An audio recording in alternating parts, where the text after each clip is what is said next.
first video back to basics. We're going to begin by looking at how a healthy bladder and pelvic floor should work, and then we can focus on things that can go wrong. So finally you'll be able to put a label on the symptoms that you're experiencing. So this is a sideways picture of the pelvis. Starting from the left, you can see the pubic bone.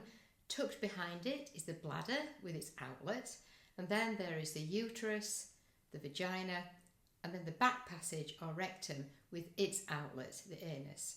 So 3 important organs, 3 tubes to connect them to 3 openings. If we focus on the bladder, it's made of layers. In effect, the whole of the bladder is a small muscular bag. If you look closely, you can see there are 2 small holes on the back wall. This is where the urine drains into your bladder from your kidneys. So sometimes the bladder stores and sometimes it pours. It's a kind of a sort of a cycle of events. Urine is constantly arriving from your kidneys. So this is the reason if you go for a wee and then if you go back 10 minutes later, you'll wee some more. And that's not because your bladder didn't empty the first time, it's just that your bladder is constantly being filled, usually at a rate of around 1 milliliter a minute. There are some nerve endings that are sensitive to stretch, and these lie in the bladder wall, and they're constantly sort of checking out the situation, monitoring how much urine is building up and sending messages to your brain to tell you what's happening. So the bladder should stay calm, relaxed, act as a sort of a mini reservoir. As these filling messages fire through more often and become more intense, it becomes harder to put off the need to wee. So once at capacity, which can vary between people from sort of 400 to 600 millilitres, those messages will take over, and whatever you're doing, you'll know it's time to stop and nip to the loo. Once you've made it to the toilet, sat down, a new set of reflexes fire in. So the pelvic floor muscle relax, the bladder wall muscle tightens, exerts a pressure so the urine leaves your body. It's such a well-designed system. The process starts all over again, and if it's going well, we're not even aware of the cycle of events. If you're drinking around 2 litres a day, you should be able to last around 3 hours between trips to the loo. Perhaps just wait once in the night to wee.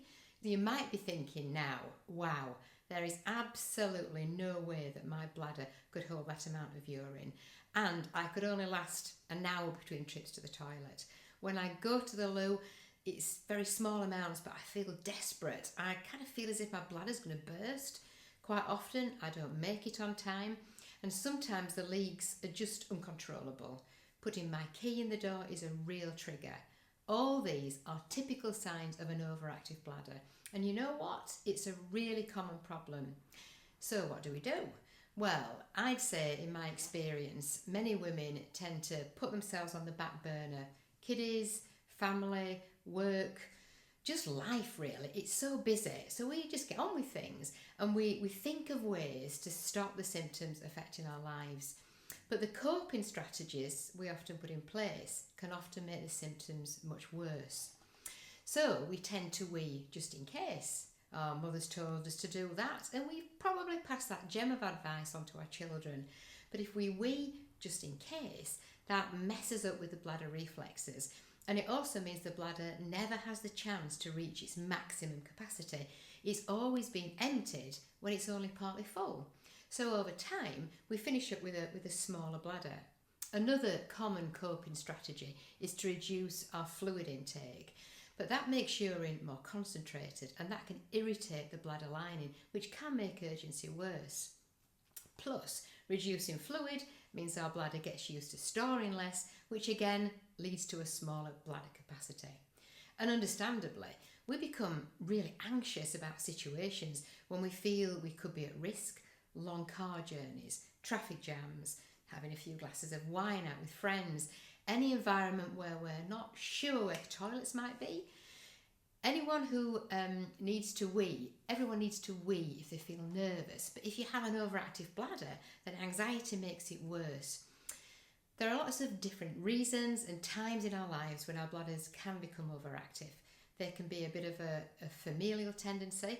Some women remember having problems as a child, perhaps wetting the bed for longer than normal. After a urine infection, that's really common. Being overweight, after having a baby. Around menopause, as reduced estrogen levels affect the pelvic tissues. So, you may have decided that you definitely have issues with an overactive bladder. But what about the other main continence problem, stress leaks? Those little urine leaks that catch us by surprise, perhaps when we cough or sneeze. Well, it's common to have both an overactive bladder and experience stress leaks too. To really understand more about stress leaks, we need to learn a bit more about those hidden muscles, the pelvic floor muscles. Here we have a model of the spine and pelvis. Can you see this wide opening? Well, our pelvic floor muscles, along with other structures, make up the basin of this pelvic outlet, helping in effect to hold in our insides. The deeper muscle fibres go in different directions. Some come from the front to the back. Other fibres come in from the sides of the pelvic outlet to make up our undercarriage or saddle area. There's also a smaller set of pelvic floor muscles sitting near the surface in close contact with the clitoral area, and these contribute to the role of the pelvic floor's sexual response. So let's look at the deeper muscle first. Can you see how the muscle surrounds the three holes we have in our undercarriage? Fibres start behind the pubic bone and head on towards the tailbone, the coccyx. And they also wind around the tube we wee out of, the urethra. They wind around the vagina and the entrance to the back passage. Muscle fibres also come in from the sides. And as this deep pelvic floor muscle tightens, our saddle area lifts upwards and forwards, giving us protection against leaks. This deeper muscle also plays a major role in supporting our internal organs. So if you think of a muscle that's fit and healthy, it will be well developed, it will be firm, strong, able to fire in fast or just work steadily in the background for longer periods of time. And that's the kind of pelvic floor muscle on our wish list. We don't want one that's weak, weedy, sleepy, slow to respond, tires easily and will only fire in for a short period of time after a lot of persuasion, breath holding and eyebrow raising. But we also don't want a pelvic floor muscle that's tense, taut and constantly on red alert. We don't want a panicking pelvic floor because this type of muscle is often weak and it can become painful. Clitoral stimulation is the key to heightened sensation and orgasm. The superficial sex muscles play a big part in the whole process. So how does that work? Well, we have to start by learning more about the clitoris. It's an amazingly wonderful, often misunderstood piece of our anatomy. I've made a homemade model to show you. It's the only organ that exists for pleasure, and it's bigger than you'd imagine. Most of it is hidden away. All you can see from the outside is the very tip, which is covered by a protective hood. Below the surface are these two arms and bulbous areas that sit alongside the vagina and the tube we wee out of. So during arousal, the clitoris becomes enlarged, engorged, and there's an increase in blood flow to the area, which causes congestion. We can call it a clitoral erection. Can you see these sets of superficial pelvic floor muscles, the cavernous muscles on the right and the left side, and they make up part of a triangle and attach to connective tissue of the clitoris. And the other superficial transverse muscle makes up the base of the triangle and it stabilises the vagina. So let's look at how all the pelvic floor muscles work together to keep the clitoris erect. Here we have the belly button. Directly below is the fatty tissue over the pubic bone, and then we have the clitoris, the wee hole, the vagina and the bum hole.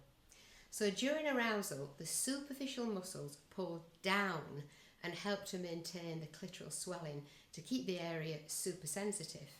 In the meantime, the deeper pelvic floor muscles are pulling the vagina and the rest of the undercarriage upwards and forwards to the clitoris. Why? Because that's the clitoral HQ, the sexual HQ. So two sets of pelvic floor muscles working in different directions, and both need an element of strength and endurance to keep pressure on that clitoral tissue. So during the final climax, strong, responsive, well-developed pelvic floor muscles will play a vital part as they contract and release, resulting in a much more intense orgasm. The superficial muscles do a contraction and then fully let go once every 0.8 seconds for 10 to 51 seconds. So that's a pretty full-on workout. So we're spending some time focusing on the anatomy of this sex stuff, so that when we come to look at relax and release techniques along with fit clit and deep pelvic floor exercises, then everything will make a lot more sense. There's no such thing as a magical G-spot, and the search has been going on since the 1940s. We believe there are areas unique to each individual that might be very sensitive. Why? Because they're likely to be associated with the clitoris. So start calling your foo-foo, front bottom, lady garden by its proper name. It's your vulva. Simply explained, it's the different female parts of your undercarriage in contact with your underwear. The vagina, it's just the tube that connects the outside entrance to the uterus. Have you heard of a vajazzle? Decorating down below with crystal gems? Google it if you're unsure. It should actually be called vulvazzle. If we're using the right terms, a vajazzle would involve adorning your vaginal tube with jewels, and you definitely need a few fairy lights thrown in for some illumination. My point is, if we use the wrong terms all the time, it's disempowering, and it makes it really difficult to explain any concerns that we may have to our GP or gynecologist. So what happens if you have weak pelvic floor muscles? They just won't fire in when you need them. So you'll experience those annoying leaks when you cough, jump, run, walk down hills, pick up shopping, or indeed do anything that increases the pressure from above down onto your saddle area. How does it happen? Perhaps as young women, we're never really taught the importance of connecting properly with these muscles. Many of us become fully aware of a lack of pelvic floor action after a vaginal delivery. That strange feeling of trying to connect to a swollen, sore undercarriage that feels like a baboon's bottom. And pelvic floor exercises are boring, it's easy to forget to do them, and life's busy. So all we manage to do are a few quick flicks at traffic lights, hoping that that will do the trick. And then those leaks begin to happen more often. We start to take things more seriously, but when our brain tries to connect, it feels as if our pelvic floor muscles packed up and left a long time ago. So, why do we experience stress incontinence? Well, there are lots of reasons. Pregnancy, childbirth and injury, chronic coughing, constipation and straining, menopause, getting older, certain high-impact exercises, obesity and smoking, and last but not least, weak, uncoordinated pelvic floor muscles. What are you thinking? Do you feel that you can now put a label on your symptoms? Do you have overactive bladder problems, stress incontinence symptoms, reduced sensation, or a mixture of both? So in the next section, we're going to look at the DIY approach to assessing your bladder activity and your pelvic floor function, so you can put together the most appropriate treatment plan for your set of symptoms. But before we move on, we have to think about our bowels and back passage. Why? Because we can set in place the best plan of action for our waterworks and pelvic floor, but unfortunately it's all going to be a complete waste of time if the basics of bowel care aren't embedded in our daily routine. So head over to the resources page and check out the Basics of Bowel Care document before you go any further.